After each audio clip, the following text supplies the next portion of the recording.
Welcome, Kanze, Kakia, Kitata Miskatinawa, which is a welcome in Cree, which is one of many Indigenous languages in this territory. And it is a common language from the territory, which I call home, which is Treaty 6 territory in Saskatoon, Saskatchewan, just next door.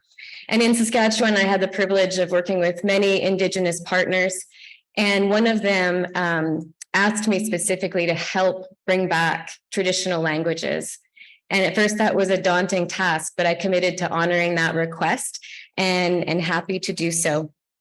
I would also like to acknowledge the traditional territories that we are gathered on here today, which is Treaty 7 region in Southern Alberta. And it includes the Blackfoot First Nation tribes of Siksika, the Piikani, the Kainai, the Stoney Nakoda First Nations tribes of Chiniki, Bearspaw and Wesley, the Tsuut'ina First Nation. And the city of Calgary is also the home to Métis Nation of Alberta, Region 3. We recognize and appreciate the historic connection to this place. And in addition to acknowledging the lands we are gathered on today, I would also like to take a moment to acknowledge and pause and reflect on lands that are in conflict today. Our hearts are with the people on the ground, especially the people of Israel who have suffered from such a horrendous attack. And now I would like to call our annual general meeting to order. Before we begin, just a note, there is simultaneous interpretation available for all sessions. If you need that and haven't yet signed out a headset, just see the tech table at the back of the room. Now, historically, this would be a farewell speech. It would be the last official session of the chair's one-year term and mandate. But at our special meeting of members, which we held on June 28th, for the purposes of advancing the board's efforts on a governance model modernization, our membership unanimously approved the articles of amendment and proposed changes to the bylaws. We believe a modernized board structure is going to greatly enrich the engagement with all of our stakeholders. And really, this has been in response to consistent feedback we've had from those directors participating on the board for a number of years and over the number of years past.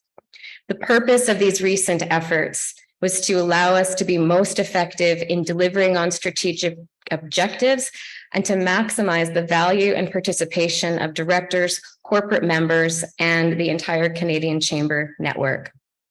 I'll quickly recap the most significant changes that are part of the new governance model and a move to a pure governance mandate.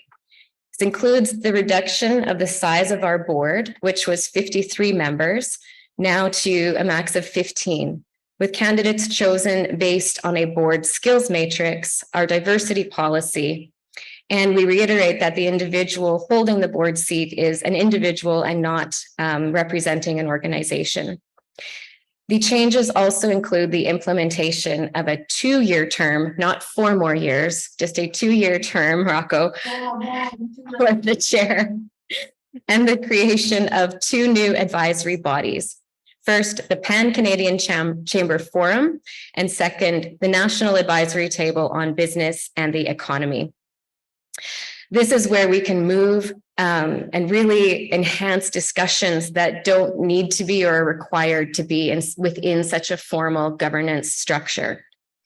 These 2 new bodies will start, we anticipate, around the beginning of next year, and please stay tuned for more information on those. Our new bylaws would take effect as of this meeting. It's my hope that with your support, I would continue to have the honor of serving as chair for another year. It has been an absolute privilege and a pleasure serving this past year, and I'd like to thank my board colleagues, my vice chair in particular, Brian Humphreys, who has been a great partner, the team at the Canadian Chamber, who just makes success easy and attainable, and the whole Canadian Chamber network. Your incredible support and unwavering commitment to strengthening what we do and the entire Canadian business community has been remarkable. Last night in Perrin's remarks, he referred to us as a family.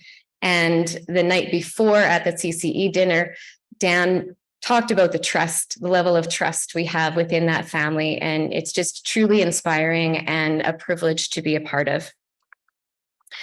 Collectively, when we look back at this past year, we have accomplished a great deal. And I'd like to thank you all for that, the support, your contributions, and your engagement. Through our advocacy, thought leadership, and essential services we provide, we've been working tirelessly as a network to shape the future of business success. And I'd like us to take a moment to watch a video that highlights our successes. 2023. It was a year that propelled us closer to achieving the goals set out in our Chamber 2025 strategic plan. All the while, we've been focused on delivering even greater support and value to our member chambers and their members, because we're committed to creating the conditions for our collective success.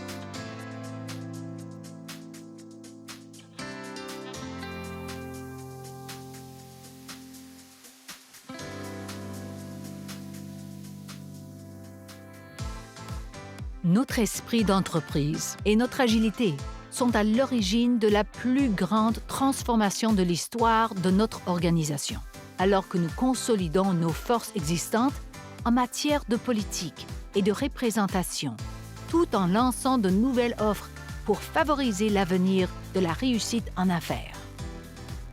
Because we recognize that it's never too late to take risks and explore new opportunities when it comes to supporting our members.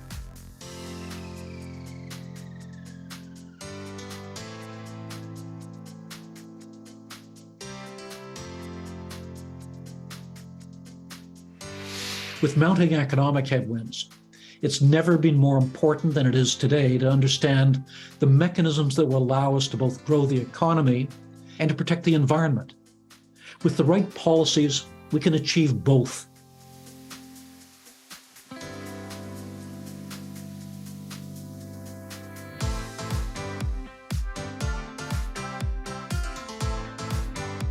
The business landscape is always changing, and so should we.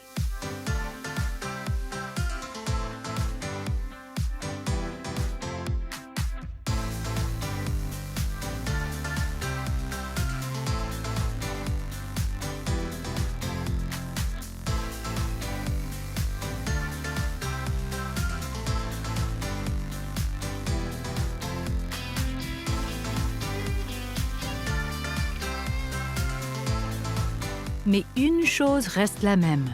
Nous représentons toujours les intérêts de nos membres dans les politiques, les réglementations et les décisions qui comptent le plus. Because we know there are issues our political leaders need to address to build a Canada of thriving business opportunity, a strong economy, and a better life for all. We're starting to see consumers rein in their spending a little bit. On the business front, I think we've seen a bit of that pressure come off in the talent in the labor force side.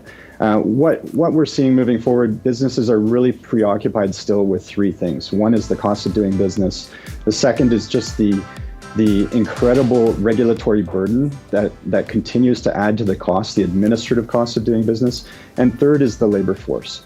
So as the labor force pressures come down a little bit, hopefully we can see businesses look forward to investing in their own businesses, bringing up productivity for the nation.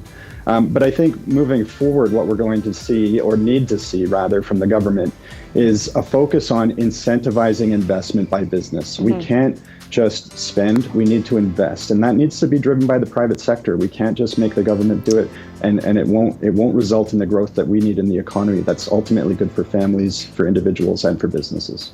We were reminded this year that we are truly at our best when we connect, learn, and discover alongside our members. My favorite saying, together works better, and it's the kind of collaboration that we have together that helps us learn and to work better together to support our country's success.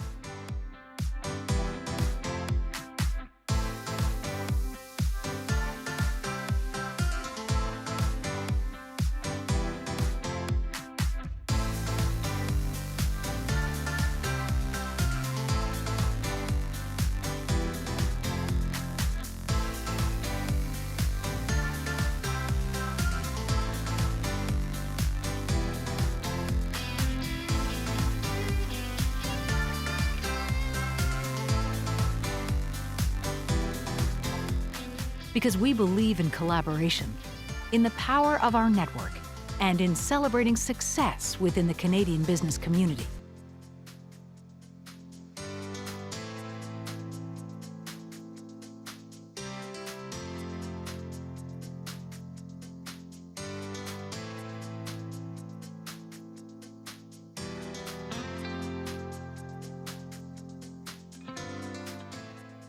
And we try to have a little fun along the way.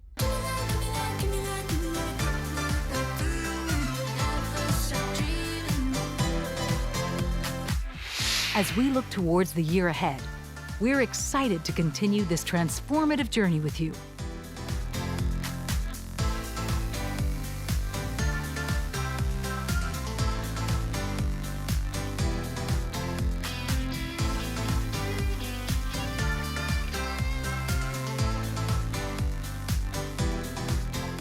Together, we're shaping the future of business success.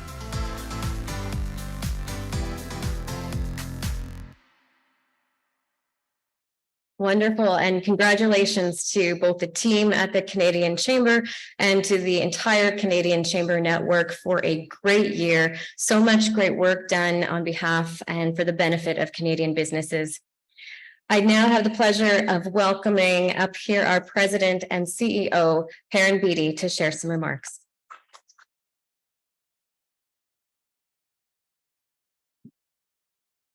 Well, thanks very much. Thanks very much, Candace. And for Team Chamber there, for our comms people who put together, what a terrific video. The only thing that would improve it is a few more pictures of me in there. It is great to see everybody this morning raring to go. We're going to have 2 very packed days full of information and sharing of data with each other and learning, of policy debate, and we're going to have fun as well.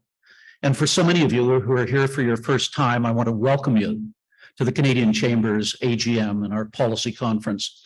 What you'll find while you're here over the course of the next few days is that you are part of a family, one that shares in terms of our commitment to our communities, to our provinces, to our country, and one that's determined to serve our members even more in the future. And our commitment to you at the Canadian Chamber level is that we will do everything that we can to strengthen and support our network all the way along the line. Because you are our eyes and ears in Main Street Canada. You are the ones who are on the front lines in terms of serving the 200,000 members in the Canadian Chamber network. And you are the ones who do so much to enrich our communities, our provinces, and our country. I want to, first of all, thank Team Chamber, the members of our staff in Ottawa and across the country. It's an honor for me to work with such a dedicated group. And I'd also like to thank you, Candace, and the members of our national board. I think I can talk on behalf of all of the Chamber staff from across the country when I say that what gives us the enthusiasm that we have, that makes it such a pleasure to come into work in the morning, is knowing that we are backed up by volunteers right across the country who give so generously of their time, of their effort, of their money to support our chambers and to try to make this movement stronger.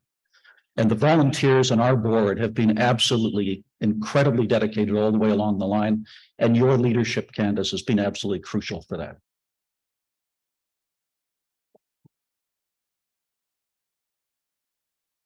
Well, and thank you, a sincere thank you to each of you. You're the gateway in the Main Street to business.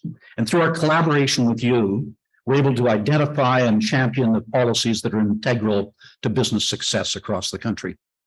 And our network would simply not have the strength that it has without its leaders and chambers right across Canada.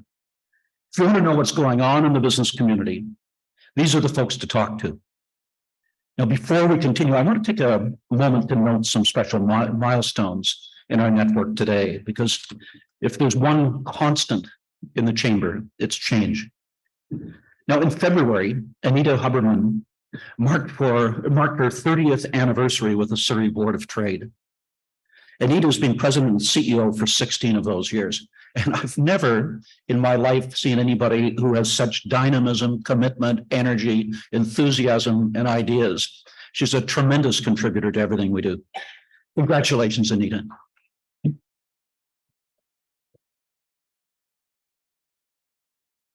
And also celebrating an anniversary this year, the wonderful Keitha Robson, who served as CAO of the Timmins Chamber of Commerce for 25 years. Congratulations, Keitha. And I was so glad to see Keitha here because no Canadian chamber, no Ontario chamber meeting would be a success without her. She brings so much spark and enthusiasm and humor with her whenever she comes that it just lightens up the room. In addition to celebrating these anniversaries, I want to recognize some network departures, though. I apologize because I know that I'm going to miss some, but I want to at least point out some of the key changes that I'm aware of. Shelley Morris, who led the Chamber of Commerce Executives of Canada for 20 plus years, and before that was president of the Winnipeg Chamber of Commerce for 10 years, has retired. But fortunately, she isn't going too far, and we'll be able to see that incredible smile of hers on a continuing basis.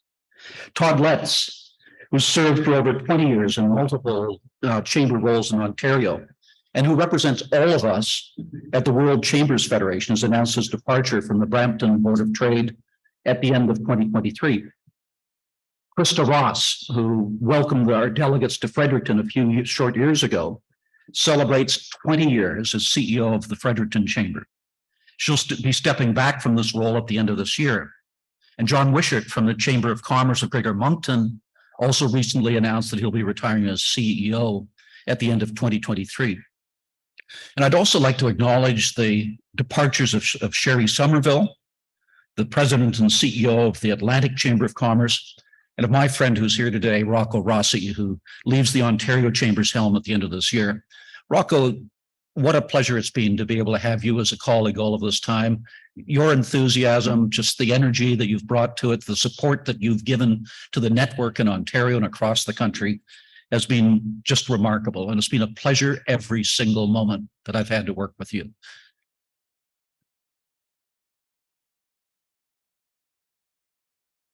Now, both these provincial leaders are just stellar colleagues, and they're champions for business in their regions and across the country. So thank you to these terrific leaders from across Canada for their hard work and for their passion all of these years. And of course, I'd like to thank all of you for being here and for your contributions to your communities and to Canada at large. We're all here for Canada, and we know that our country has everything that's required in terms of the human talent and the natural wealth to achieve better lives for all of our citizens. But we'll do that only if we stop getting in our own way and if we're prepared to act now. Our present paralysis is why we continue to be outpaced by our international competitors in productivity, in innovation, and in overall growth.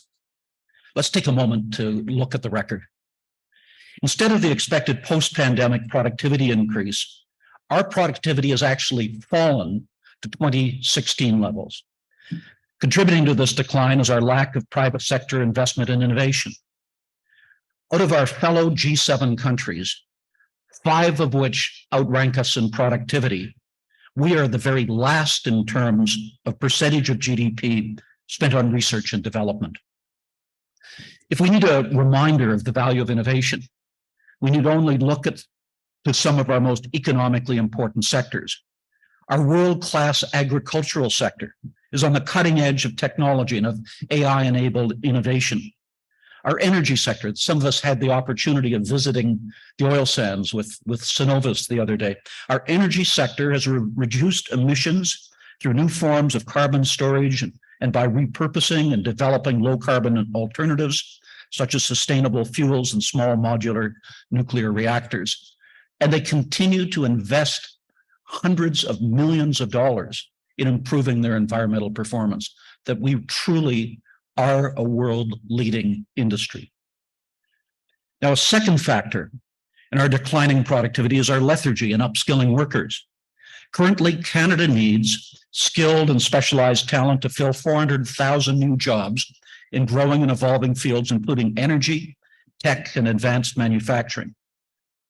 And the cumulative effect of our lack of productivity and innovation is evident in our stagnant economic growth. When you look at our GDP per capita, it's actually shrinking. The growth that we're seeing in Canada's gross domestic product is coming from innovation, from immigration. It's new people coming to Canada, bringing their skills and adding to our natural wealth. But if you look at it in terms of our GDP per capita, we're actually falling behind and slipping further behind all of the time. And if we want better lives for ourselves and for our children, that's something we have to reverse, and we have to have a sense of urgency about doing that. The best decision that government can make to energize Canada's economic future is to partner with business, to recognize that business isn't the problem, it's the solution, and should be looked at as a partner to government in terms of trying to build better lives for all of us. Now, there are many ways in which government can do so, but I want to focus on two in particular. The first is by easing the burden of doing business in Canada. According to the latest World Bank Ease of Doing Business rankings, here too, we're behind most of our G7 fellow nations. In its current state, our framework of overlapping regulations and taxes is time-consuming, it's unpredictable, and it's inefficient. And we see the consequences in delayed infrastructure projects and in the differing trade regulations among provinces and territories, creating a red tape swamp. And in addition to all of this, we have the constantly moving targets around net zero goals that make it impossible for businesses to plan long term. Government needs to get out of the way. Government needs to facilitate. Government needs to partner. Government needs to have a vision, and government needs to have the political will to transform Canada to be a world leader, to achieve our full potential as a people. We make these comparisons like I've made this morning, looking at Canada and how we stack up against our competitor nations. And unfortunately, our track record in recent years hasn't been good. But even more disturbing than that is if we compare ourselves to where we could be, to the potential of this country. We live in the most blessed country anywhere in the world.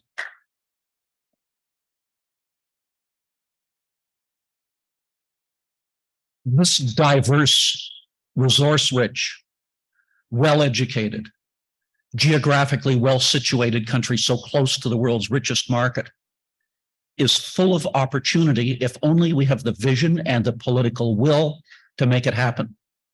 And that means that we in the business community have a special responsibility to be able to set out an agenda, to go to governments at all levels and say we need to work together to achieve our potential as a nation and to ensure that we take this blessed inheritance that we have as Canadians and pass it down to our children, enhanced even from what we've known.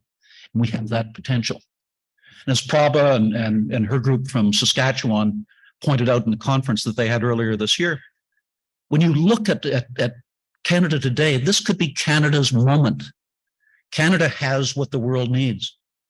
When you look at the 3 F's of food, fuel, and fertilizer, when you look at critical minerals, we in Canada have what the world desperately is looking for today, and we can make that contribution.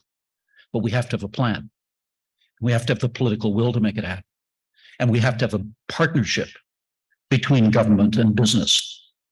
And that's absolutely critical for all of us. Now, not only does this outdated, unfair system of regulation create complications for businesses domestically, but our lack of regulatory alignment with our international partners also inhibits foreign trade and investment. Similarly, new unilateral taxes like the proposed digital services tax that Ottawa's billing ahead on by themselves at a time when the call was for global action to work together in a concerted way. These unilateral taxes create tension between us and our trade allies, throwing these mutually beneficial relationships into strife, or even worse, provoking retaliatory measures against Canadian businesses. Canada cannot regulate itself to economic growth. We have to have an agile regulatory system that provides a competitive advantage for Canadian businesses. Simplifying our overly complex regulatory framework and tax system is the most effective way that we can ease the burden of doing business. Government should understand the fact as well that regulatory modernization doesn't require additional costly programming. It's always fascinating to me when the federal budget comes down and news media come to me and members of parliament and others, and they say, what were you looking for? Is the government spending enough on programs, and are they giving tax cuts enough? What I've said to these people, to the media, to members of parliament, to the Minister of Finance herself, is that we're not looking at a time when Canada's bank account is already badly in the red. We're not looking for massive new spending. We're looking for leadership that will unlock the potential of the Canadian economy, that will attract investment to this country, private sector investment, and put it to work, that we can take measures that cost nothing, but will generate greater growth, that if we cool it with the anti-business rhetoric, if we start on a program of regulatory reform to relieve the burden from business, if we knock down the barriers to interprovincial trade in Canada, if we partner in terms of setting our national goals, partner between business and government, if we redirect the money that we're spending into critical areas of infrastructure where we have a deficit today and where we need to be able to get our products to global markets, we can unleash the capacity of this economy, unleash the capacity of the private sector, and build something that's greater and stronger for every single Canadian. It's not a matter of spending more money. It's a matter of vision, of leadership, and of a willingness to work together with a sense of purpose on behalf of all Canadians. Now, to be ready for the economic growth that modernizing our regulatory framework will enable, we have to have reliable infrastructure. The events of the past year have revealed our deficiencies and our vulnerabilities. These continuing issues will not only negatively affect our GDP, but they also prevent us from helping address the critical global need for food and for energy. Canada can be a key partner in terms of dealing with a food crisis globally. We can be a key partner in giving the democracies an alternative to relying upon dictatorships or upon countries that invade their neighbors, a source of energy. If we have the vision, if we have the political will, if we have the infrastructure in place to enable us to do it. But we don't today. Let's take a look for a moment at Canada's infrastructure deficit. Merely addressing existing infrastructure gaps is not enough for the needs of our growing population. We require infrastructure that's both resilient and sufficient so that when increasingly frequent climate emergencies and labor disruptions occur, we can continue to supply ourselves and our allies reliably.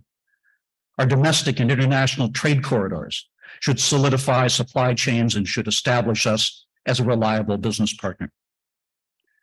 Canada has a great many economic and green growth ambitions, but only ambition matched with action results in achievement. The Canadian Chamber Network has demonstrated its ability to act time and time again. You demonstrated that throughout COVID.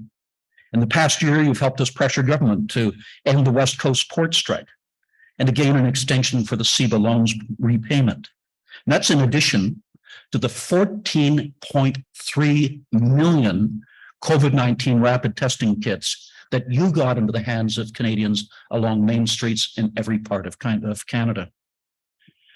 We've only accomplished so much because of our partnership with you. You, the provincial, territorial, and local chambers and boards of trade, are the engines that drive responsible growth in Canada. Now it's time for governments to come alongside as a willing partner that recognizes that business must be a key part of the economic solution. We'll be there too, of course, serving as a champion for Canadian businesses, promoting growth and driving value for chambers across Canada. Let me talk for just a minute before wrapping up about some of the things that we've done over the course of the past year and that we are looking at doing in the year ahead. Together with Statistics Canada, the Business Data Lab has democratized business data in Canada. Through new offerings like the Business Conditions Terminal, businesses of all sizes and all regions now have access to a constant flow of local, future-focused, and timely insights. This high-value data allows them to make better informed decisions that will help them to be more successful. This is a service that before this sort of data was available only to very large institutions, to big businesses, and to institutions like governments. By partnering with StatsCan to bring this forward, we're bringing it to the smallest community and the smallest businesses in Canada, anywhere in this country, free of charge. And I encourage you to take advantage of the services available from the Business Data Lab, to encourage your members to do so and your municipalities as well, because this data will help us all make better informed decisions. Now, through our various councils and the Future of Business Center, we continue to advance issues of great importance that will help us to build a better life for everyone through a strong economy. And our increased presence in the media reflects our rising role as the primary advocate on key business issues. It's uncommon for a week to go by when the Canadian Chamber or one of our local chambers or provincial chambers or boards of trade doesn't earn coverage in a national newspaper like the Globe and Mail or the National Post. And through our strategic plan, we're an increasingly valuable partner to Canadian companies wanting to engage in international policy or global trade and investment. In August, I led a delegation to New Delhi for the B20, which is the official G20 forum for the global business community. Next month, we're helping organize the Japan-Canada Chambers Council, which will meet in Tokyo alongside of the Team Canada trade mission. And we're planning a mission to Washington, D.C. to identify opportunities to strengthen the critical mineral sector in North America. Our knowledge sharing and network events have enjoyed great success this past year. Our Canada 360 Economic Summit kicked off the year, while our Spring Hill Day, in which many of you participated, connected members to influential government officials. We were pleased to include the Deputy Minister of Finance and even the Prime Minister in our meetings. In June, our Women in Business Summit inspired attendees with discussions about women in leadership and in entrepreneurship, where there's such a critical role for them to play. And throughout 2023, our Executive Summit series tackled the important issues that our political leaders need to consider. Already this year, our Summit series has covered such topics as critical minerals, aviation, net zero, and cybersecurity. And there's still 4 more to come, including artificial intelligence and food supply. We also had the privilege of recognizing the contributions and achievements of business leaders across Canada. The Canadian Business Leader Awards celebrated those who've made a lasting impact on the Canadian business community. And our inaugural Inclusive Growth Awards acknowledge chambers of commerce and boards of trade and their members and what they're doing with exceptional work to remove barriers and to create a more diverse, equitable, and inclusive economy. Since last year's AGM, and in keeping with our Chamber 2025 goals, we've had the opportunity to grow and to restructure Team Chamber, enabling us to better serve you and your members. And with the support of the Canadian Chamber Network, we're implementing a more modern and efficient board structure, as Candace alluded to earlier, and we'll be creating 2 new advisory bodies: the Pan-Canadian Chamber Forum, of which you'll be the integral part, and the National Advisory Table on Business and the Economy. Now, we're proud of all of this progress that we've made over the course of the last year, but we're determined to continue pressing forward to do more in concert with you. The way forward is in this room. You have a vital role to play in restoring Canada's reputation, in driving sustainable growth, and in ensuring a bright economic future for the next generation. Together, ladies and gentlemen, we are reshaping the future of business success. Thank you again for all that you do every single day on behalf of our members, on behalf of our communities, and on behalf of Canada. There's no greater privilege that I've had in my career than the opportunity to work alongside you in such an important mission. And you have my great gratitude. Thank you. Merci. Candace, turn the mic back over to you.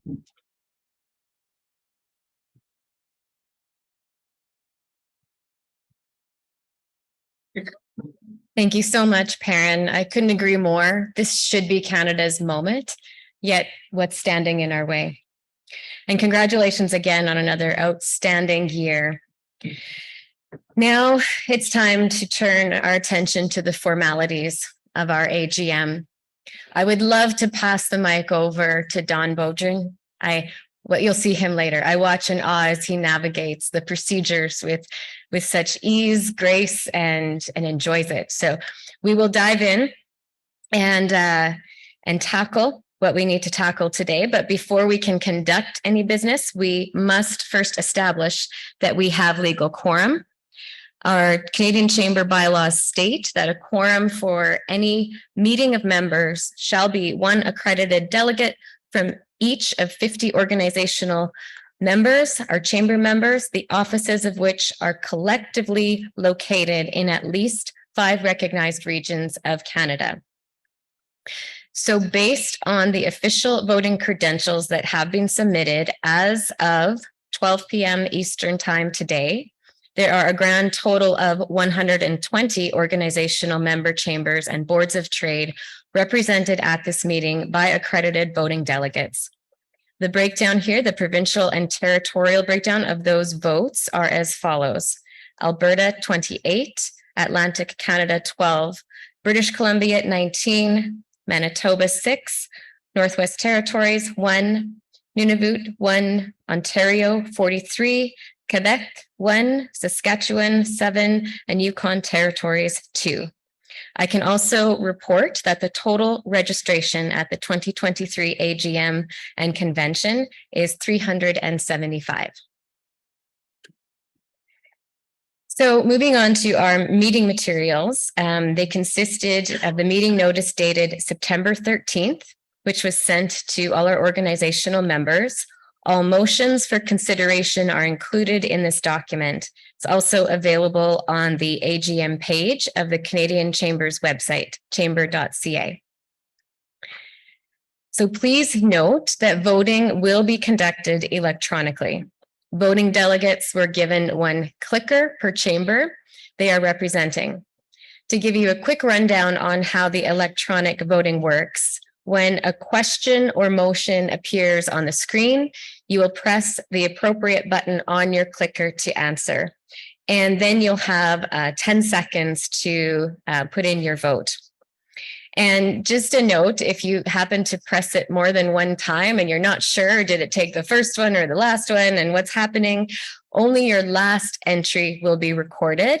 And you can see there's a green light in the upper right-hand corner of the clicker that confirms that signal and response is being received. So we're going to try a practice run.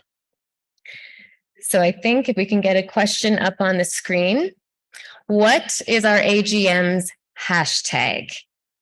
And you can practice with your clicker in entering your response, and we'll give it, that's much more than 10 seconds.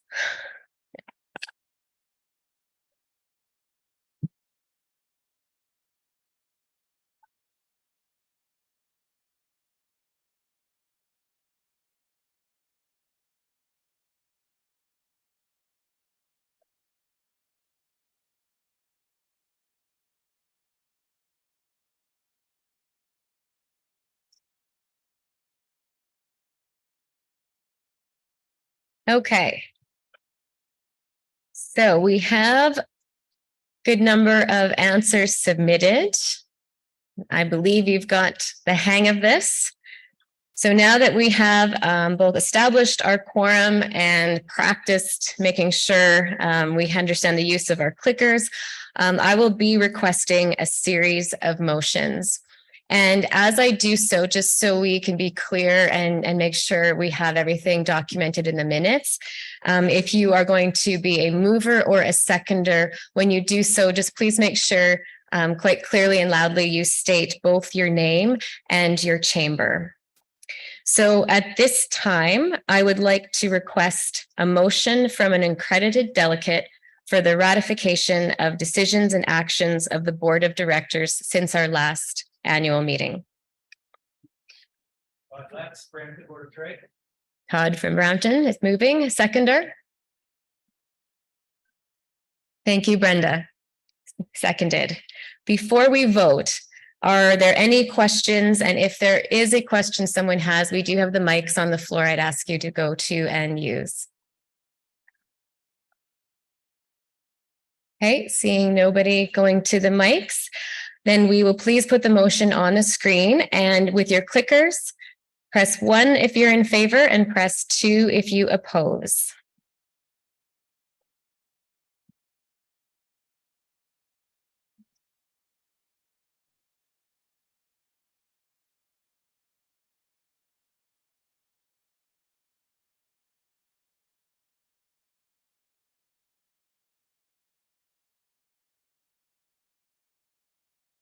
Okay.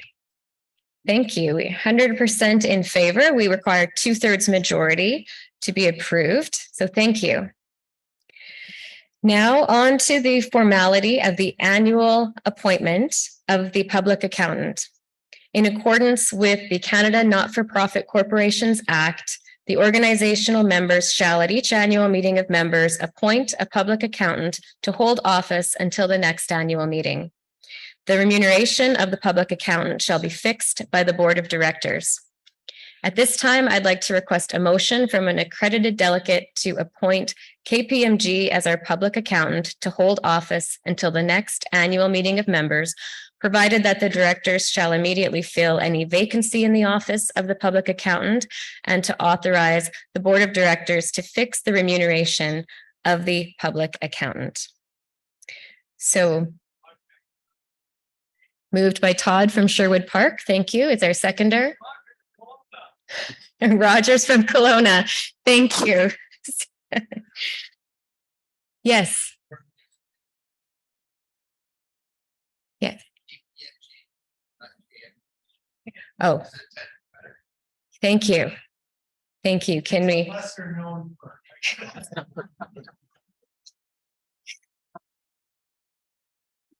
So noted.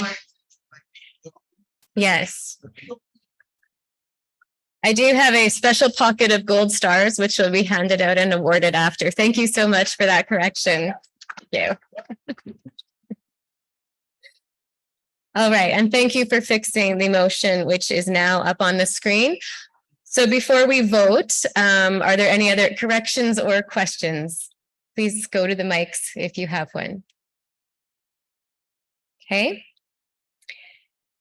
Then, seeing there are no questions, we will move on to the vote.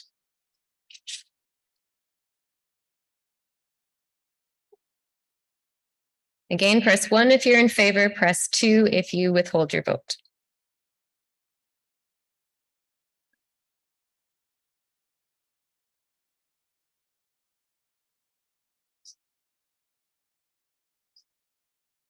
Thank you. All in favor and approved.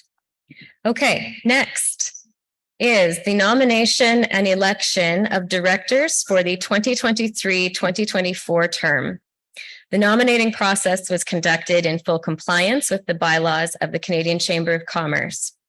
As no additional nominations were submitted during the 30 days prior to this meeting, I'd like to request a motion from an accredited delegate to approve the slate of nominees to the Canadian Chamber's board as presented to the members. May I please have a motion from an accredited delegate? Motion. Linda? Thank you, Linda, for the motion. Do we have a seconder? Thank you, Pauline, for seconding. Before we vote, are there any questions? If so, please go to the microphones. Okay.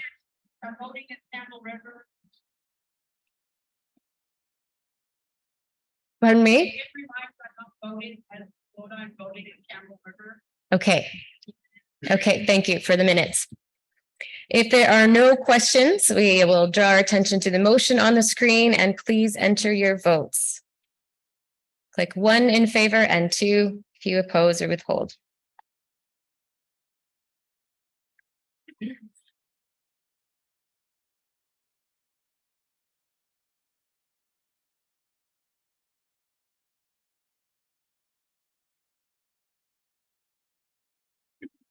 Okay, thank you so much. 100% in favor. And so we have approved our new slate of directors, and thank you.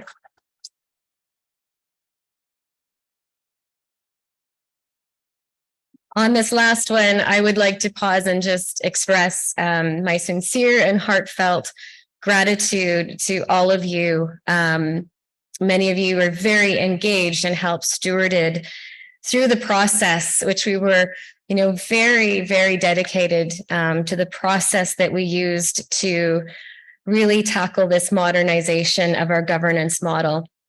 Your support and confidence through that have just meant a great deal. And I'm just honored to continue to serve as chair.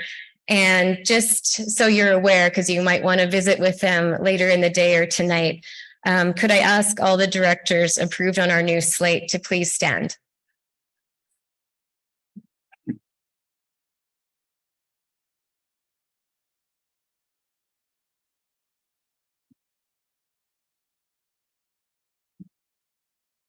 Thank you all very much, and congratulations.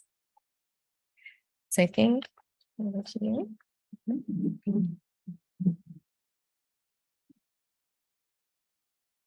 Well, Candace, congratulations. We're off to a great start. I want you to know that I ran, I think, in 7 elections. I never got 100% of the vote in any of those. I think I could use your campaign manager. Congratulations to all of the members of the new board. The members of Team Chamber are greatly looking forward to working with you. You've demonstrated, those of you who are on the previous board, an incredible commitment.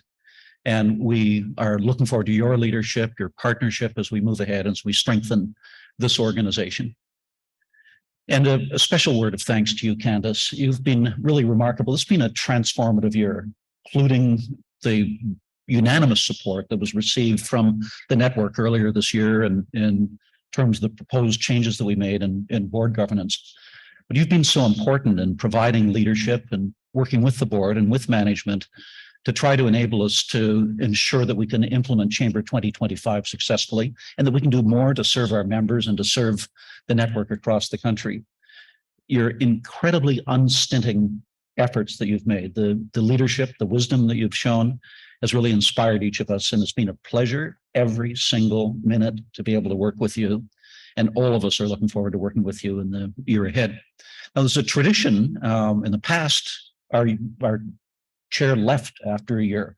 We've just changed that.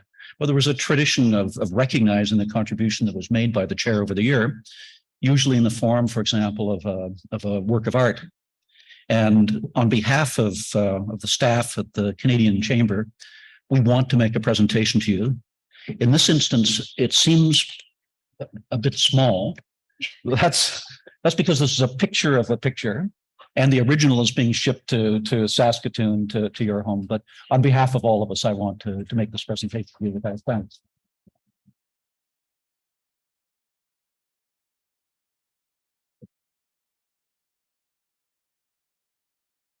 We're going to be hearing from people about intellectual property rights, about taking pictures of pictures, and that's not supposed to be done.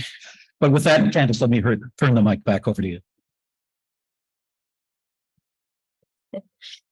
That's excellent. That's my first presentation of a picture, and I'm very grateful and can't wait to see it in person.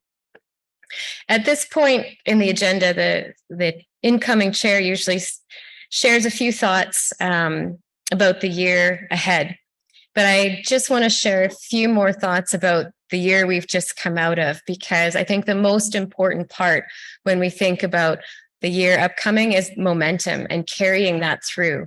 Because in the last while, even thinking back to the rebranding, the launching of Chamber 2025, our focus this past year was to really just double down on the execution of that new strategy and to also really get us to today, which was the alignment and the decision to modernize our governance model. And so now when we look at the year ahead, just kind of an uplift on each of those priorities is really what's on my mind. With Chamber 2025, I think we're heading into 2024. How can that be? 2025 is just around the corner. So it's a great time to do a strategic stock take, to really look at, how and where as Chamber 2025 really served us, and where are there, maybe areas for some strategic pruning or tweaking as we've really dug in. We're learning more and adapting to what's happening around us. So that strategic stock take will probably be one focus.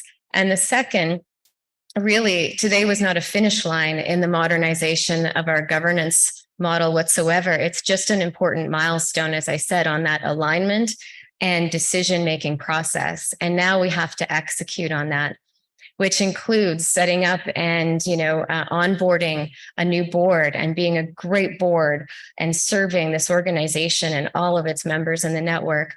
But in addition to that, you've heard it a couple times today, this effort includes these new advisory bodies, both the Pan-Canadian Chamber Forum and the National Table on Business and the Economy.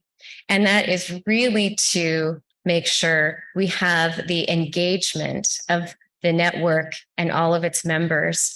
And I want to just underpin one key important point because it's so important to me. It's the one thing I've learned in my business career about strategy.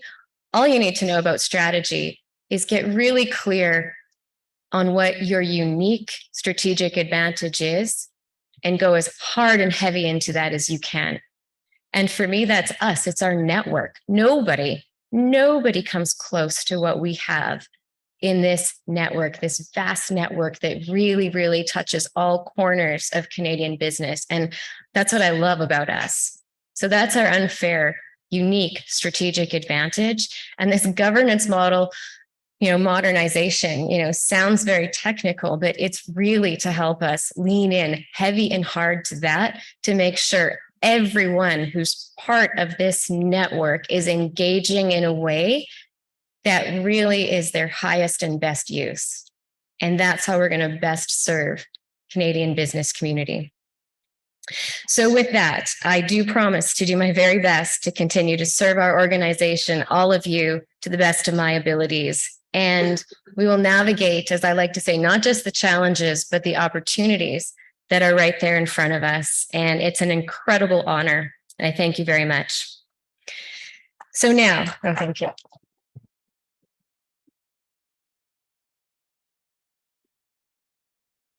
Now, on to the last item on our agenda, other business. And I want to make just a note about other business, because as a reminder and some context for today's meeting, but also a heads up for next year's agenda, because we're actually not likely to have other business on the agenda. So I don't want you to be surprised by that. It's actually due to the requirements of our governing legislation, the Canada Not-for-Profit Corporations Act. And while we'll still call for other business during this portion of today's meeting, we cannot consider a motion or actually take a vote on any business item of which notice was not provided to members with notice of the meeting that was distributed. And that's because all members would have been entitled to receive notice of any decisions to be considered by our membership. However, we will take a moment and see if there's a matter that wants to be raised for information or discussion today. Any business that might be raised that does require a decision or vote will be brought to the board for consideration. So following the context and guidelines I've just shared, does anybody have an item they would like to raise today? If so, please go to the microphones and we'll acknowledge over here from the floor. Yes, good morning. Suzanne Andrews, Quinte West Chamber of Commerce. I would just like the board to consider changing the timing of the 2025 AGM and convention. I've spoken to lots of small chambers here who have been here since Tuesday as part of our professional development. Many of us had to either travel or prepare to travel over the Thanksgiving long weekend instead of spending time with our families. And we're not getting back home till Sunday, some of us quite late. Small Business Week kicks off on Monday morning. I've got the president of the Business Development of Canada coming to my community to do a kickoff. I'm honored to do that. I wish I had more time to make sure I'm on my best Monday morning, but I'm going to be coming back from traveling. So just looking to the future, I know it's hard finding timings for things, but I really don't think that this particular week is really serving the members of the Chamber Network. So just for consideration in the future, thank you.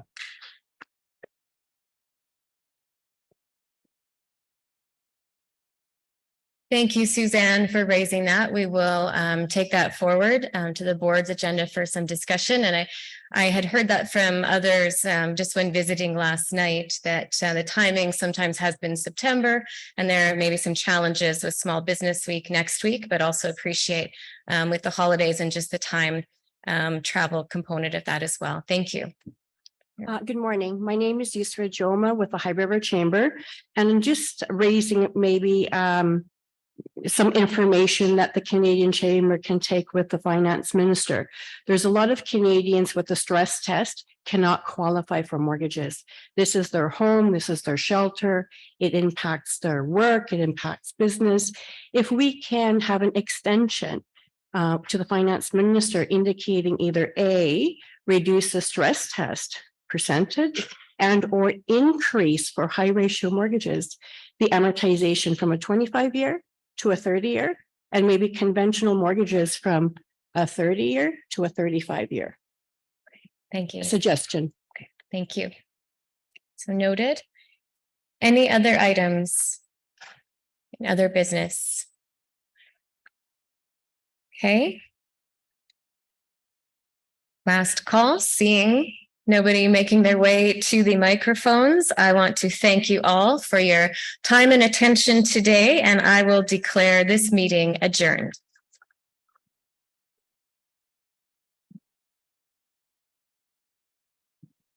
Now I have the privilege to invite Stacey Roy up here, the Chamber's Vice President of Communications and Operations, and she is going to premiere the Canadian Chamber's Network Value Proposition video. Come on up, Stacey.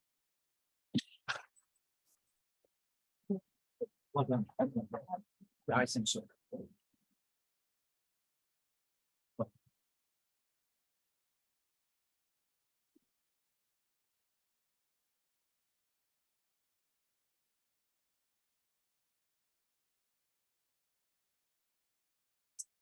Thank you, Candice. Comme Candice l'a mentionné, je suis Stacey Roy, vice-présidente des communications et des opérations à la Chambre de commerce du Canada. Et j'ai le grand plaisir de présenter en avant-première les vidéos sur la proposition de valeur du réseau des chambres de commerce du Canada. I'm happy to be able to premiere the network's value proposition videos because this project has been a labor of love.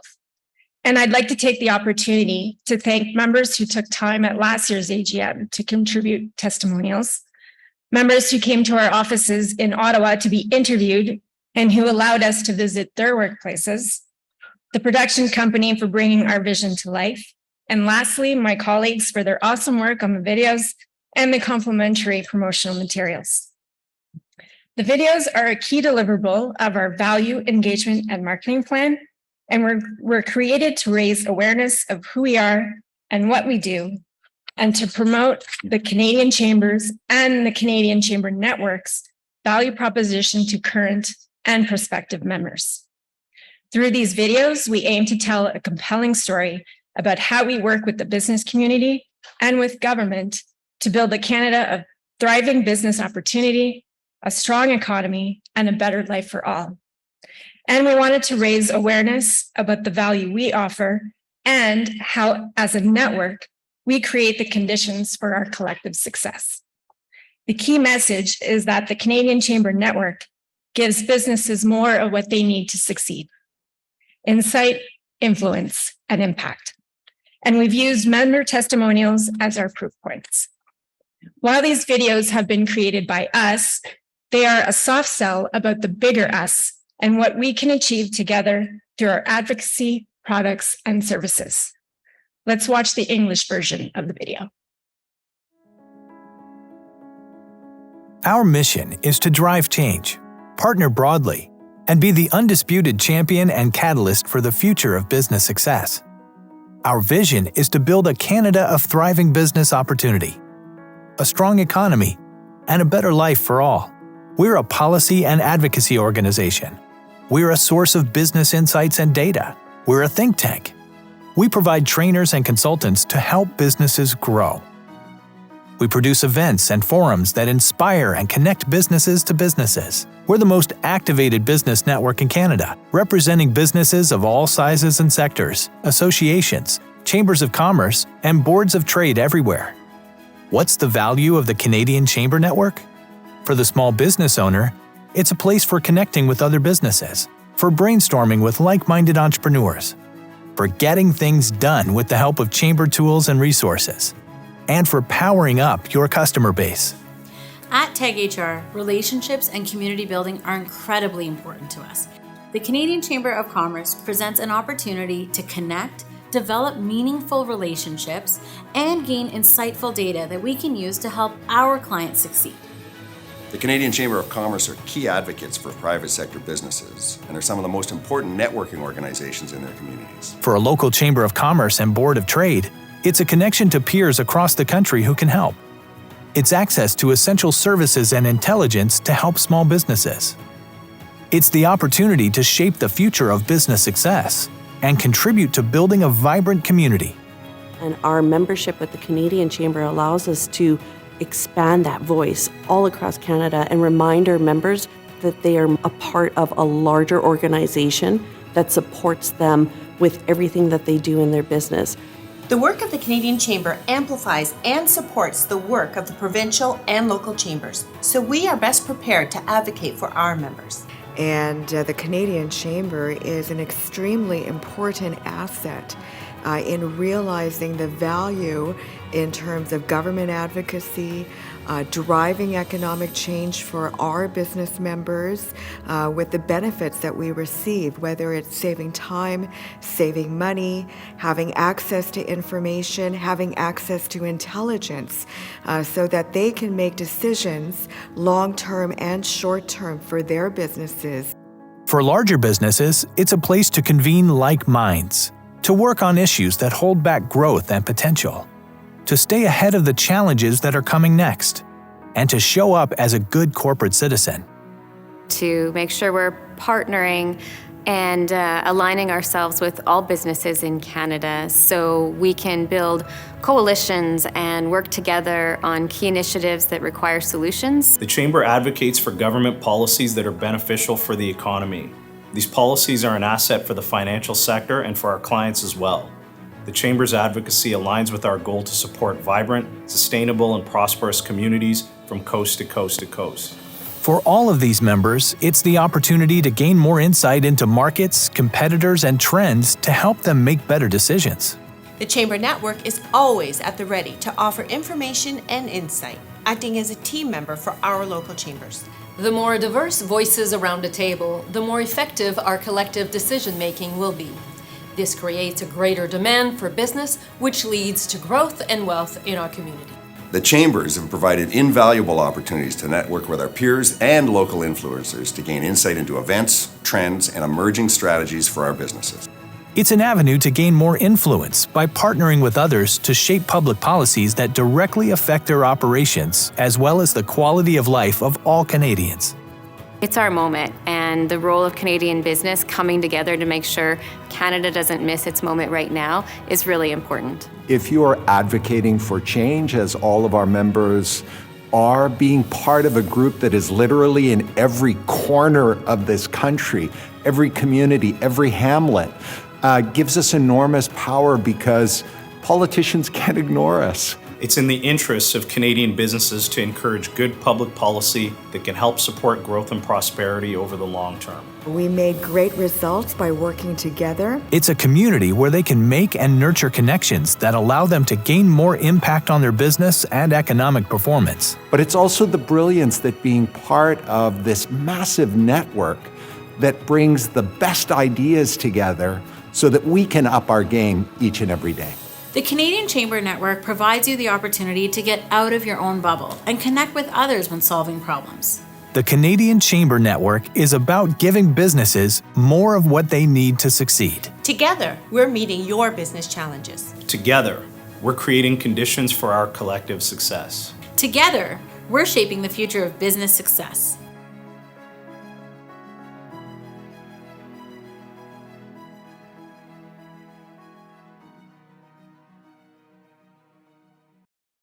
I hope you liked the video. I hope you'll consider it a useful tool in helping you communicate the value of being part of the Canadian Chamber Network and the achievements that can be made together. Chamber members will be receiving the video and a marketing toolkit today. We'd love for you to use the videos on your websites and social media channels and in your sales hits. And we encourage you to create similar short videos and graphics with your own members, and the toolkit contains some templates to help you do that. And now we'll play the French version of the video as we head into the break. Please meet back in this room at 10:45 sharp for Minister Anand's keynote presentation. Enjoy the Chamber Expo and be sure to get your passport stamped for your chance to win an iPad courtesy of WEX. Avant la pause, nous passerons la version française de la vidéo. Rejoignez-nous dans cette salle à 10h45 pour la présentation de la ministre Anand. Profitez de l'expo de la Chambre et n'oubliez pas de faire étamper votre passeport pour avoir une chance de gagner un iPad gracieuseté de WEX. Merci. Thank you.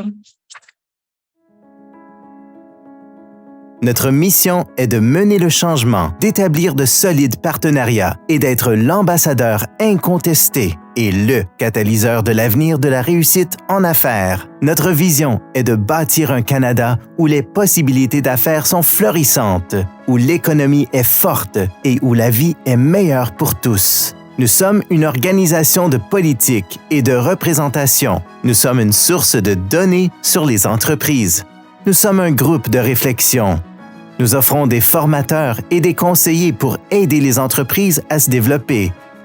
Nous produisons des événements et des plateformes qui inspirent et connectent les entreprises entre elles. Nous sommes le réseau d'affaires le plus dynamique du Canada, représentant des entreprises de toute taille et de tout secteur, des associations et des chambres de commerce d'un océan à l'autre. Quelle est la valeur du réseau des chambres de commerce au Canada? Pour le propriétaire d'une petite entreprise, c'est un endroit pour communiquer avec d'autres entreprises, pour échanger des idées avec des entrepreneurs partageant les mêmes intérêts, pour faire avancer les choses avec l'aide des outils et des ressources de la Chambre et pour accroître votre clientèle. Les chambres de commerce contribuent à bâtir un écosystème de développement économique fort et durable. L'ensemble des activités et services offerts misent directement sur l'appui, le développement et la croissance des organisations. Je suis membre pour me donner une voix forte comme entrepreneur, pour faire partie d'un réseau, pour le milieu d'échange, pour avoir recours à un appui concret ainsi que pour le développement des affaires. Les chambres de commerce sont les principaux défenseurs des intérêts des entreprises du secteur privé et comptent parmi les organisations de réseautage les plus importantes dans leur communauté.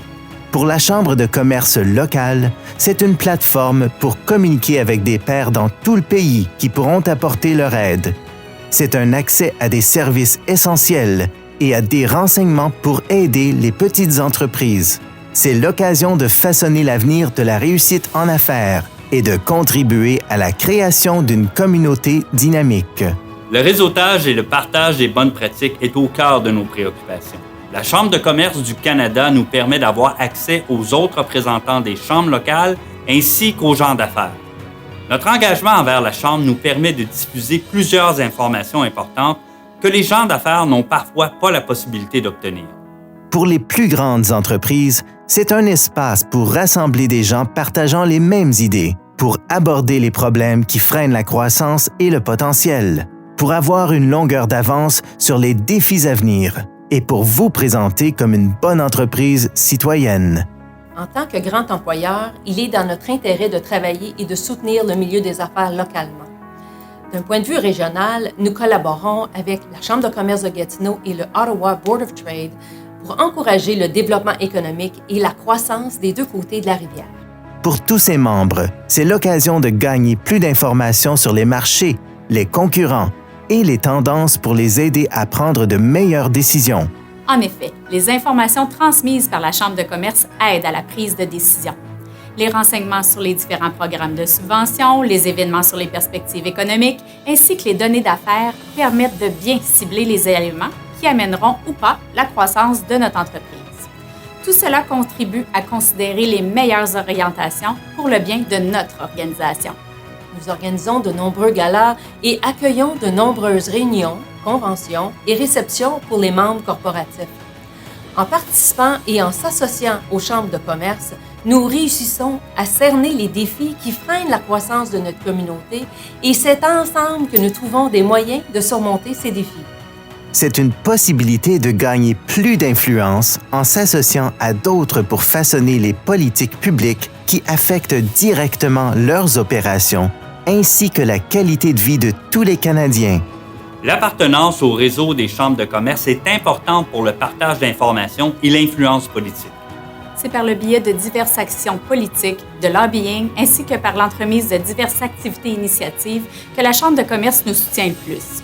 C'est aussi une plateforme d'échange qui permet d'avoir accès à un réseau de plusieurs entreprises. C'est une communauté où ils peuvent créer et entretenir des liens qui leur permettent de gagner plus d'impact sur leurs activités et leurs résultats. Plus il y aura de voix diverses autour de la table, plus nos prises de décision collectives seront efficaces. Cela créera une plus grande demande pour les entreprises, ce qui nous mènera à la croissance et à la création de richesses dans nos communautés.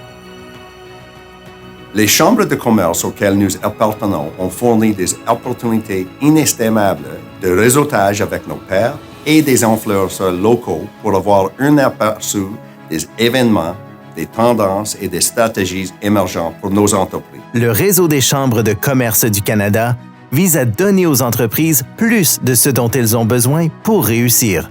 Ensemble, nous relevons vos défis d'affaires. Ensemble, nous créons les conditions de notre succès collectif. Ensemble, nous façonnons l'avenir de la réussite en affaires.